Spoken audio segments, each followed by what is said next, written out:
Atha Yoga Anushasanam.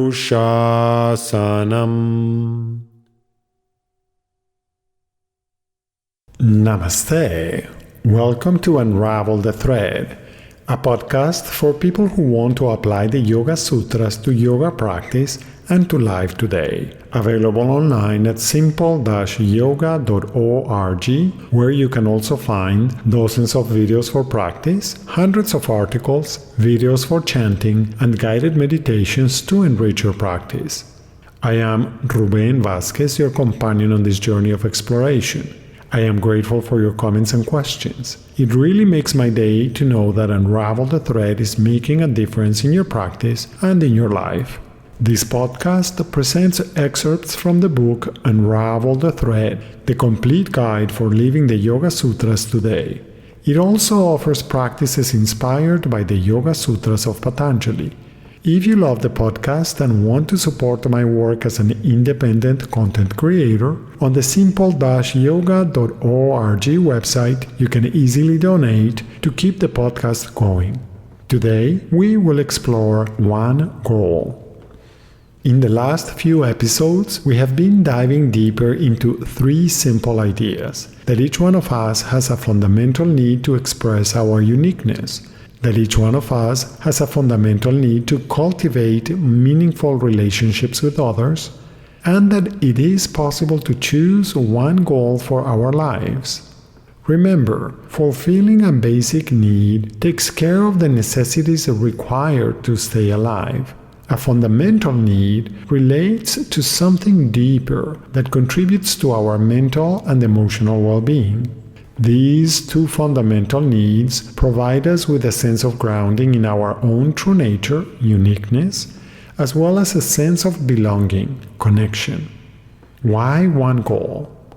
Having a clear goal may not seem necessary, but without goals, we often feel like we are aimless and that our life does not have much meaning.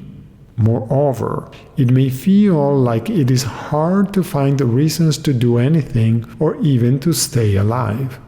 A goal offers us inspiration and motivation to keep moving forward. We can understand a goal as a direction for us to follow. Like with anything in life, the simpler our goal, the easier it will be to assess if we are moving in that direction or if we are off track. This simplicity is enhanced by choosing one goal so that it will be easier to remember it and to establish clear priorities. In the two fundamental needs and one goal episode, we already suggested one goal: enhancing the quality of our participation in our lives. Let's explore this goal in more detail. We have already suggested that being present is both the essence and the goal of yoga. Being present has two aspects: the being aspect, when we are in open awareness, witnessing the ever-changing flow of experiences, and the doing aspect, our conscious participation in whatever we are undertaking. These two aspects are deeply intertwined and complementary. For instance, in our breathing processes, there is a more active phase, the inhalation requiring action, and the more passive phase, the exhalation, which in its natural state does not require much effort at all. Respiration does not work if there is only inhalation or only exhalation. Both its being and doing components are necessary for respiration to happen and to facilitate many metabolic processes. Similarly, we know that yoga does not ask that we abstain from participating in our lives. It is a simple and practical thing because most of us need to participate in life. Returning to this first aspect of our goal, we're choosing to participate in our lives. Indeed, our goal is to participate in our lives consciously, so that the quality of our participation is optimal.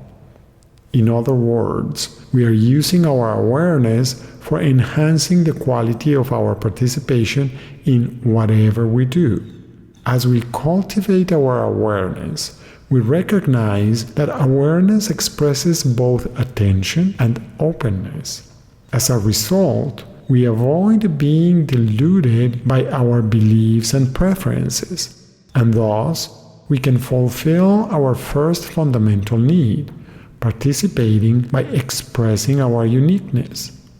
It could be possible to interpret uniqueness as superficial gestures to indicate to others that we are different. However, the uniqueness suggested here is born from the recognition that each one of us is already a unique expression of awareness. In other words, we do not have to prove that we are unique. This realization empowers us to let go of the perceptual filters that cloud our awareness. It also frees us from all pretenses, so that we can express ourselves authentically. Besides, being aware in the moment helps us appreciate the uniqueness of each moment. We create a single goal, enhancing the quality of our participation in life by expressing our uniqueness. This first aspect of our goal assists us in fulfilling our first fundamental need. The second aspect of our life goal relies on acknowledging that we are not isolated, that each one of us has always existed in relation to everything that exists. In fact, we cannot live all by ourselves. After the 2020 pandemic, it became clear that social isolation has powerful negative effects on our physical, mental, and psychological health. As we participate in our lives, our participation means that we meet others, and that because we are powered by our awareness, we can recognize that each person we meet is also unique, and that each one of them is, quite likely, doing the best that they can. Even when we reflect on our own lives, we know that we have made many mistakes and that we have learned many things, meaning that even though we had an intention to do the best that we could, now we know better. It is the same for everybody. Consequently, our wholehearted participation in our lives is also fulfilling our second fundamental need, to forge meaningful relationships. Revisiting our goal, using our awareness for enhancing the quality of our participation in our lives by expressing our uniqueness with kindness and compassion toward ourselves, towards the people around us, and toward everything in existence. Notice that this goal seems rather general. However, it is still applicable. We can put it into practice at every point in our lives, regardless of where we may be.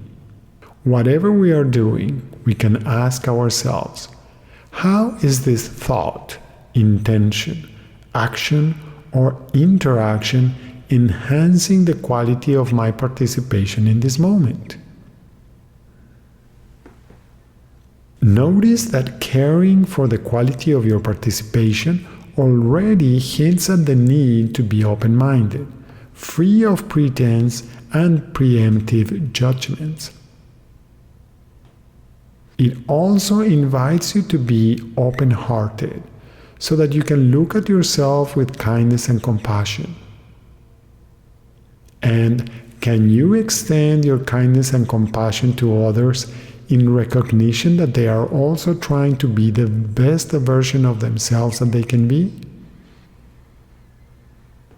That they are also trying to move toward feeling at peace, healthy, and balanced?